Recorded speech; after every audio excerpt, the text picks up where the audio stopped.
ধর্মে রেপ করাটা কোনো খারাপ কাজ নয়, ইসলাম ধর্মে মূর্তি পূজাটা খারাপ কথা।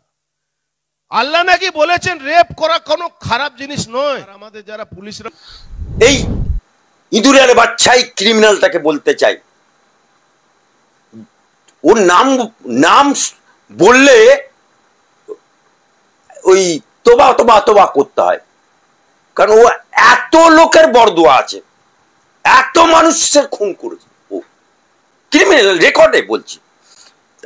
এই বলুন তো, ইসলামে কোরআনে কোন জায়গায় লেখা আছে ও কোরআন পড়েছে? ও কোরআন পড়েছে? হারামজাদা পড়েছে কোনোদিন জীবনে? ইসলামের কোন জায়গায় লেখা আছে যে রেপ জায়েজ? যদি তাই হতো তাহলে আজকে আজকে যতগুলো ইসলামিক কান্ট্রি আছে, আরবে রেপিস্ট ধরলে, মানে ধর্ষক ধরলে তৎক্ষণাৎ, ও কোনো বিচারে বিচার নেই, তৎক্ষণাৎ তুরন্ত তাকে হাতে পায়ে বেঁধে পাথর ছুঁড়ে হত্যা কর। তার মানে কোরআনের আইন অনুযায়ী রেপিস্ট ঘৃণিত বস্তু, তাকে হত্যা করার অনুমতি দিচ্ছে কোরআন, হত্যা করার অনুমতি দিচ্ছে। আর এ বলছে অনুমতি দিচ্ছে, ইসলাম বলছে হারামের বাচ্চা কোথায় পেয়েছে? রামকৃষ্ণ পরমহংসদেব, ও ইসলাম ধর্ম গ্রহণ করেছিল এবং নামাজ পড়েছিল পরমহংসদেব, এবং নামাজ পড়ে কি বলছে? একটা পুকুর ঘাট অনেক। বিবেকানন্দ, রামকৃষ্ণের প্রধান শিষ্য বিবেকানন্দ কি বলছে? ছোটবেলায় ওর নাম ছিল বিলে, তা ওর বাপ ছিল জমিদার, তা জমিদারের কাছে সবাই আসতো, হিন্দু আসতো, প্রজা, মুসলমান আসতো, তা মুসলমানের আলাদা হুঁকো, এর আলাদা হুঁকো, হিন্দুর আলাদা হুঁকো, মুচির আলাদা হুঁকো, মেথরের, মানে হিন্দুদের মধ্যে অনেক ভাগ তামাক খেত। তা ও বিলে, মানে ডাকনাম বিলে বিবেকানন্দ, ও ছোটবেলায় বাবাকে বলছে, বাবা এতগুলো হুঁকো কি হবে? বলে ওটা মুসলমানের, ওটা হিন্দুর, ওটা বাগদির, ওটা মুচির, ওটা মেথরের। তারপরের দিনকে ও কি করছে, মুসলমানের হুঁকুটা পুর করে, ওর বাপ দেখে বলছে বলছে জাত কেমন করে যায় দেখছি, যাচ্ছে না যাই কেমন করে দেখছি, জাতের নামে বজ্জাতি। আজকে এ জাতের নামে বজ্জাতি করছে। বিবেকানন্দের থেকে বড়, রামকৃষ্ণের থেকে বড়, মোহন ভগতের থেকে বড়, নরেন্দ্র মোদীর থেকে বড়। এ হারামজাদা জেল খাটবে। বাংলার মুসলমানদেরকে বলছি, আবেদন করছি, করজোরে প্রার্থনা করছি, এই হারামজাদার বিরুদ্ধে এফআইআর করুন। আইনি ব্যবস্থাটা আমি বুঝে নেবো হাইকোর্টে, হাইকোর্টে আমি ওকে বুঝে নেবো। আপনারা শুধু এফআইআরটা করুন। আর ব্যারাকপুর কমিশনারকে বলছি, এই হারামজাদাকে খোলা রাখা যাবে না, একে পিঞ্জরে বন্দি করতে হবে। কে বিজেপির কোন নেতা রাজ্যের, দেখতে চাই কে ওর পাশে আছে, দেখতে চাই ওই কুলাঙ্গারের পাশে কে আছে, ওই ক্রিমিনালের পাশে বিজেপির কোন নেতা আছে। हो जाएगा लड़के लेगा दिखेगा, जो होगा मंजूर खोदा होगा।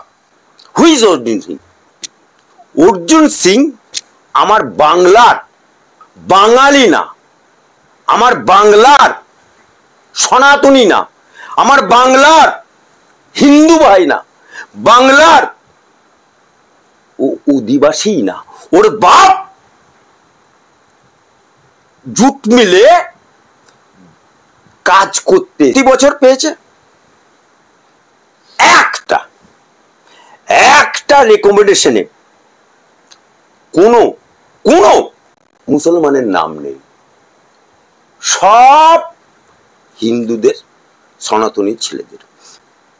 মুসলমান ধর্মের যে 5 ওয়াক্ত নামাজ হয়, মসজিদে আজান হয়, সেই আজানকে নিয়ে ও আমার হাইকোর্টে মামলা করেছিল। আবার ব্যারাকপুরে দাঁড়ালো বিজেপি প্রার্থী, কিন্তু ব্যারাকপুরের মানুষ, ব্যারাকপুরের জনগণ, ব্যারাকপুরের সনাতনীরা, ব্যারাকপুরের মুসলমানরা পাল্টু মালকে আর ভোট দিল না, বিশ্বাস করে না। এই মুহূর্তে অর্জুন সিং যদি পঞ্চায়েত ভোটে দেয়, ভাই একটা পঞ্চায়েত, এমপি দূর থাক, এমএলএ দূর থাক, কাউন্সিলর দূর থাক, একটা পঞ্চায়েত যেখানে 1200 ভোটের সেই পঞ্চায়েতের ভোটে ও যদি দাঁড়ায় গোহার হারবে, কারণ অর্জুন সিং মানে ক্রিমিনাল, অর্জুন সিং মানে পাল্টু মাল, অর্জুন সিং মানে দাদাগিরি। অর্জুন সিং নামে 18টা মামলা আছে, তার মধ্যে 14টা মামলা মার্ডার কেসের। আজকে অর্জুন সিং বাজারে বিজেপির কাছে, জনগণের কাছে কোনো মূল্য নেই। আপনি গত ইলেকশনে, লোকসভার ইলেকশনে দেখেছেন বিজেপির ও যখন প্রার্থী হয়েছে, একটা তৃণমূলের 4 আনাও বলবো না 10 নেয় নেতা তার অর্জুন সিং আঙুল তুলে ওর মুখের ওপরে দাবাং নেতা করতে এসছো, বুদ্ধকল করতে এসছো বলে দাবাং নেতা বাঘ তখন চুয়া হয়ে গেল। এখন অর্জুন সিং না বিজেপি, না তৃণমূল, না জনগণের কাছে পঞ্চায়েত মেম্বার, না কাউন্সিলর, না এমএলএ, ও না ঘাড়কা না ঘাটকা, ও এখন ধবিকা কুত্তা হয়েছে। এই কারণে এখন বাজারে 26 সাল আসছে, বাজারে ওকে ভাসতে হবে। হঠাৎ করে ওর মাথায় খেললো একটা ভরা জনসভায় ও মুসলমানদেরকে, ইসলামকে, কোরআনকে উদ্দেশ্য করে যে ভাষাটা প্রয়োগ করেছে, যে ল্যাঙ্গুয়েজটা ইউজ করেছে, যে কোরআনের হাদিসে বা ইসলামে নাকি ধর্ষণ জায়েজ। অর্জুনের বাচ্চা নন বেঙ্গলি, পঞ্চায়েতে ভোটে জেতার ক্ষমতা এখন নেই। দাবাং নেতা, তুই তো এখন চুয়া, ইঁদুরেরও দাম আছে, তবু তোরও তার দাম নেই। তুই ইসলাম সম্বন্ধে, কোরআন সম্বন্ধে তোকে এত সাহস দিল কে? কোন হুনুর বাচ্চা দিল? কোন বিজেপির নেতা দিল? আমি দেখতে চাই এই হনুমানের বাচ্চা, এই ইঁদুরের বাচ্চা যে কোরআনকে নিয়ে যে বক্তব্য দিয়েছে। আমি বাংলার মুসলমানদেরকে, বাংলার মুসলমান যে সমস্ত মুয়াজ্জিন, ইমাম অ্যাসোসিয়েশন আছে, যে সমস্ত সংগঠন আছে, বাংলার বুকে যতগুলো থানা আছে, প্রতিটা থানায় বাংলার মুসলমানদেরকে বলছি অর্জুন সিং এর নামে এফআইআর করুন। আর ব্যারাকপুরের কমিশনারেটকে বলছি এই ক্রিমিনালটাকে অ্যারেস্ট করুন। আমি অ্যাডভোকেট আলী আফজল চাঁদ, সারা বাংলায় একটা থানা যেন বাদ না যায়। সনাতনীদের বলছি, ইসলামকে কলঙ্কিত করেছে, সেই ইসলামকে যে কলঙ্কিত করেছে তাদেরকে বলছি আপনারাও ওর বিরুদ্ধে রুখে দাঁড়ান।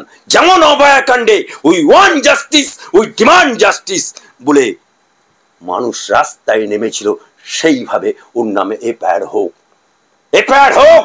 আজান নিয়ে তুমি কথা বলেছিলে, প্রতিবাদ করে তোমাকে বিজেপি ছাড়া করে দিয়েছিলাম। আবার তুমি ইসলাম নিয়ে কথা বলেছো, তুমি কোরআন নিয়ে কথা বলেছো। ছোড়েগা নেই তুমকো ছোড়েগা নেই। 26 সালের আগেই ও জেলে ঢোকাবই। আমি অ্যাডভোকেট আলী আফজল চাঁদ রোকসাদাতে রোকলো অর্জুন সিং। যখন ও আজান নিয়ে বলেছিল তখন আমি অভিযোগ করেছিলাম।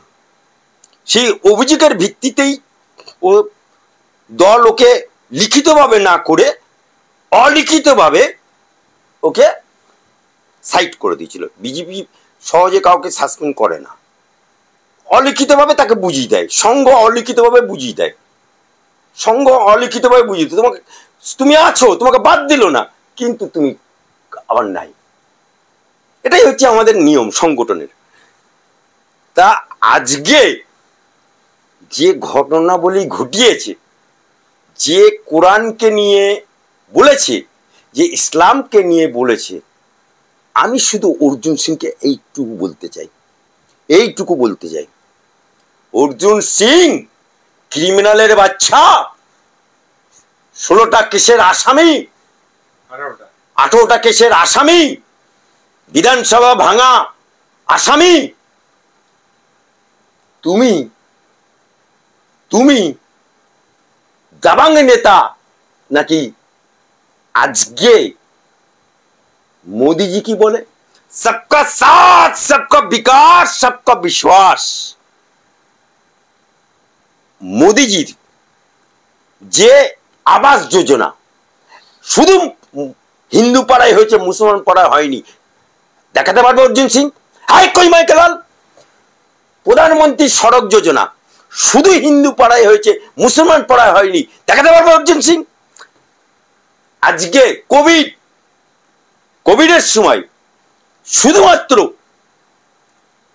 ইঞ্জেকশন হিন্দুদের দিয়েছে, মুসলমানরা মরে যাক দেবো না, হয়েছে। তাহলে মোদিজি বলছে সবকা সাথ সবকা বিকাশ সবকা বিশ্বাসের উপর দেশ চলছে। আর ওই ঘটনা, ওই স্লোগানের উপর ভিত্তি করে দিল্লিতে, যেখানে 15% মুসলমানের বাস, সেকে দিল্লি দখল করে নিল বিজেপি। আজকে এই সংগঠনের আরএসএস এর শাখা সংগঠন, পলিটিক্যাল সংগঠন হচ্ছে বিজেপি। মোহন ভাগতজি আরএসএস এর প্রধান, তিনি দিল্লির বুকে রামলালজি উপস্থিত, কৃষ্ণগোপালজি উপস্থিত, ইন্দ্রেশ কুমার উপস্থিত, কেন্দ্রীয় মুসলিম রাষ্ট্রীয় মঞ্চের মোহাম্মদ আফজলজি উপস্থিত, ডাক্তার সাইদ আক্তার উপস্থিত, শালিনীজি মহিলা নেত্রী উপস্থিত, আমি অ্যাডভোকেট আলী আফজল চাঁদ উপস্থিত।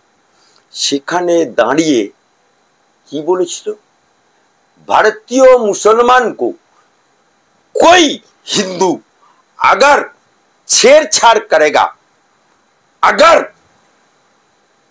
हटाने का बात बोलेगा, वो हिंदू ही नहीं, बीजेपी तो बहुत दूर का बात। তাহলে কি ও মোহন ভগতের থেকে বড় নেতা? ও মোদির থেকেও বড় নেতা? মোহন ভগতের থেকেও বড় নেতা?